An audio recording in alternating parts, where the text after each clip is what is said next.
कर्म का बंधन अवश्य निर्मित होता है, किंतु कार्य का बंधन निर्मित नहीं होता पार्थ। तुम्हें कर्म और कार्य के बीच क्या भेद है, ये जानना आवश्यक है। सभी कर्म कार्य, किंतु सभी कार्य कर्म नहीं। कर्म उस कार्य को कहते हैं जिसके साथ फल की आशा जुड़ी। मनुष्य जब भी सुख की, संपत्ति की, प्रशंसा की आशा रखकर कोई कार्य करता है तो वो उस कार्य के फल से बंध जाता है।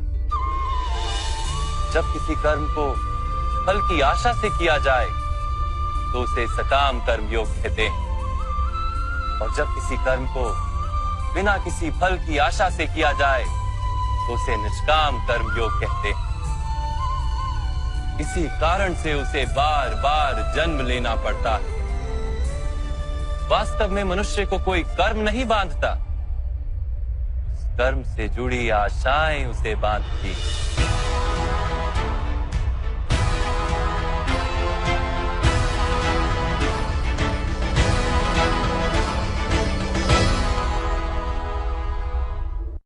वास्तव में मनुष्य को कोई कर्म नहीं बांधता, उस कर्म से जुड़ी आशाएं उसे बांधती हैं। वो कैसे माधव?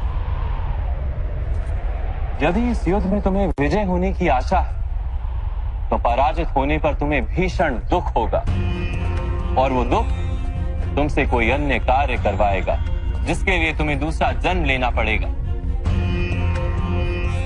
और यदि तुम विजयी हुए तो तुम्हारा अहंकार बढ़ेगा, और वो अहंकार तुम्हें विश्व विजय के लिए प्रेरित करेगा, तुमसे हत्याएं करवाएगा और उसका पाप तुम्हें बांधेगा। विचार करो, यदि तुम्हें इस युद्ध में ना विजय का मोह और ना पराजय का भय, तो इस युद्ध के अंत में तुम्हें सुख प्राप्त होगा या दुख प्राप्त होगा? ना सुख माधव, ना ही दुख। अर्थात तुम्हारा सुख, दुख, हताशा, निराशा, अहंकार युद्ध के कारण नहीं है। युद्ध के साथ तुमने जो आशाएं बांधी हुई हैं, उसके कारण है। क्या ये सत्य नहीं है पार्थ?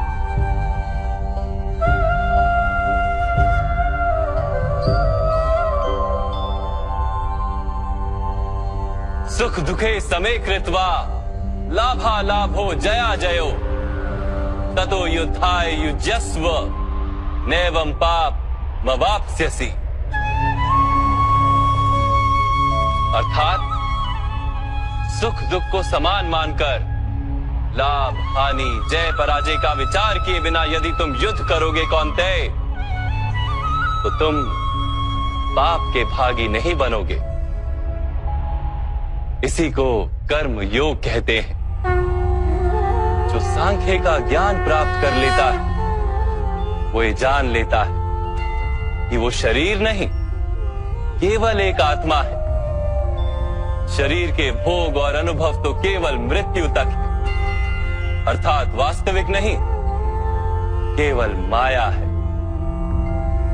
उसके लिए कर्मयोगी बनना सरल हो जाता है।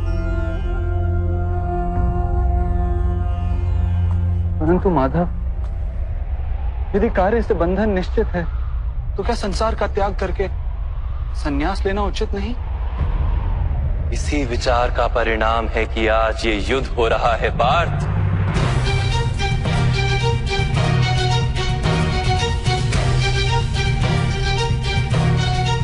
विचार करो, जब सत्व गुण से भरे धर्म को जानने वाले लोग कर्मों का त्याग करते हैं, तब अधर्म से भरे लोग भी संसार को चलाते हैं।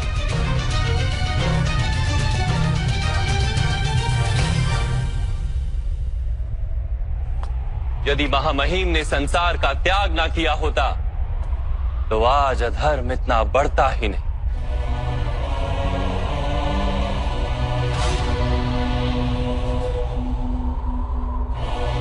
और तुम्हारे पिता ने यदि संन्यास ना लिया होता तो आज भ्राता युधिष्ठिर सुख से राज कर रहे होते।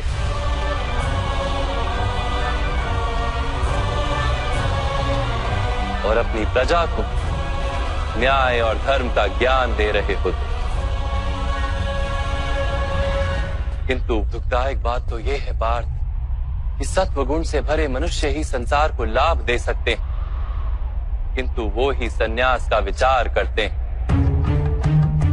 जैसे जल तो भाप बनकर उड़ जाता है और कीचड़ वहीं पड़ा रहता है, वैसे सत्वगुणी सज्जन लोग तो संसार का त्याग कर देते और तमस से भरे अधर्मी लोग संसार में कार्य करते हैं। इसी कारण से संसार में पाप और अधर्म बढ़ता है।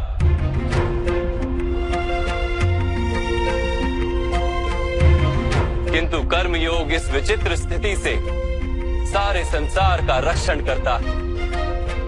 कर्मयोगी फल की आशा का त्याग करता है, किंतु कर्मों का त्याग नहीं करता। वो इसी संसार में रहता है सन्यासी की भांति, सारे कार्य करता है किंतु उनमें लिप्त नहीं होता। कर्मयोगी अपनी संतानों से, स्वजनों से, अपनी प्रजा से कोई अपेक्षा या आशा नहीं रखता। स्वयं उसे संन्यास का लाभ होता है, किंतु समाज को संसारी की भांति लाभ देता। मनुष्य अपनी संतानों के सुख के लिए श्रम करता है माधव। अपनी संतान से सुख की अपेक्षा कैसे न रखे? मनुष्य अपनी संतानों के लिए जो भी करता है वो व्यापार है या प्रेम पार? प्रेम माधव। तो फिर अपने कार्यों के प्रति फल की इच्छा क्यों पार? भविष्य का लाभ तो व्यापार में देखा जाता है, प्रेम में नहीं। जो मनुष्य अपनी संतानों का चरित्र निर्माण उचित रूप से करता है, संतानों को प्रेम और धर्म के संस्कार देता है, उसकी संतानें भी मनुष्य को प्रेम और सुरक्षा अवश्य देती।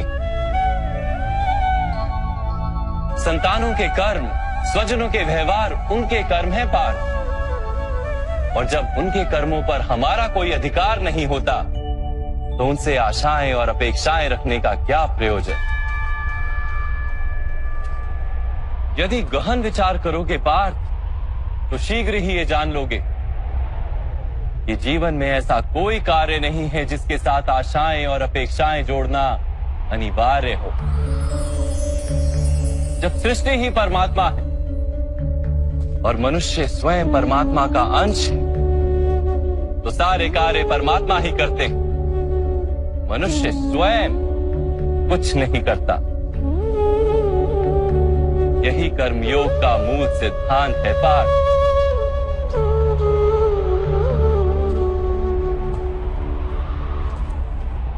तुम्हें भी कर्मयोगी बनकर ये युद्ध करना आवश्यक है पार्थ।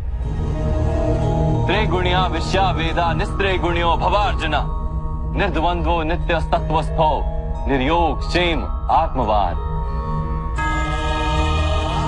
तीन गुणों का त्याग करके निर्गुण बन जाओ पार्थ, इस द्वंद्व से मुक्त हो जाओ। सदा सत्व अर्थात परमात्मा में बुद्धि लगाकर कर्तव्य का वहन करते रहो। कुछ प्राप्त करने की इच्छा और कुछ प्राप्त किए हुए का रक्षण करने का विचार त्याग दो पार्थ, और अपनी आत्मा को स्वतंत्र कर।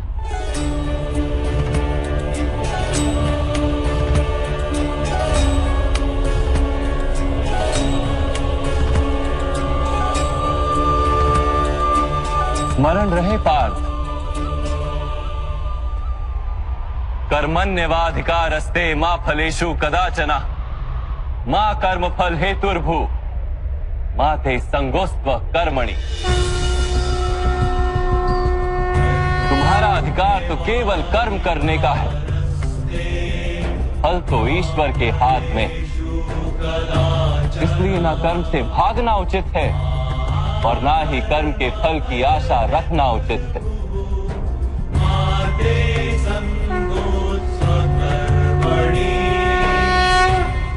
जो फल का त्याग कर दे परंतु कर्म का त्याग ना करे, ऐसे कर्म योगी को कैसे जाना जा सकता है माधव?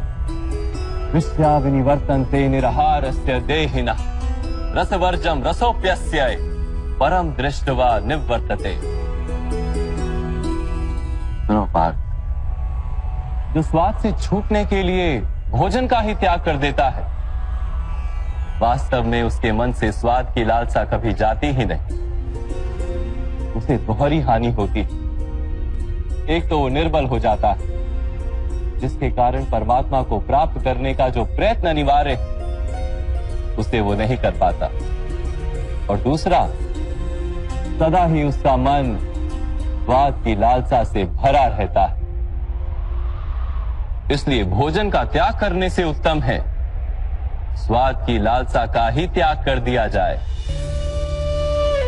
कर्म योगी अपने मन की सारी लालसाओं को खींच लेता है, जीवन को कर्तव्य मानकर कार्य अवश्य करता है, किंतु उन कार्यों से जुड़ता नहीं। और बात, जो व्यक्ति अपने कार्यों से आशाएं और इच्छा नहीं रखता, उसी के कार्य पूर्ण होते हैं। एक असफलता से दुखी होकर जिसका मन डोलता नहीं, एक सफलता से आनंदित होकर जो स्वयं को सर्वश्रेष्ठ नहीं मानता, ऐसे ही व्यक्ति को कर्म योगी कहते हैं।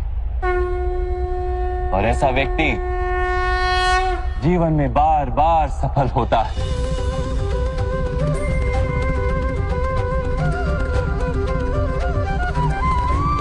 ध्यायतो विषयान पुंसः संगस्तेषु पजायते संगात संजायते कामा कामात् क्रोधोऽभिजायते क्रोधात् भवति सम्मोहः सम्मोहात् स्मृति विभ्रमः स्मृति भ्रंशात् बुद्धिनाशो बुद्धिनाशात् प्रणश्यति।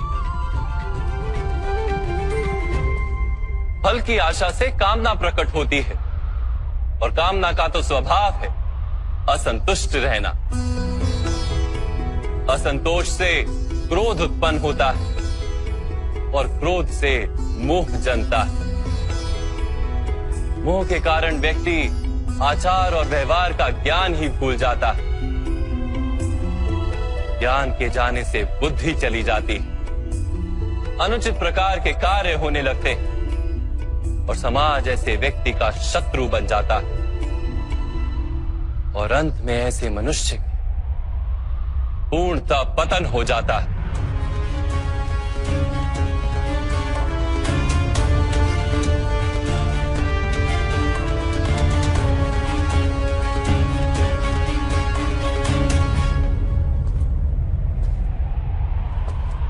जैसे भ्राता दुर्योधन, उनके सेनापति महामहिम उनके ही शत्रु हैं, और तुम्हें विजय का आशीर्वाद दिया।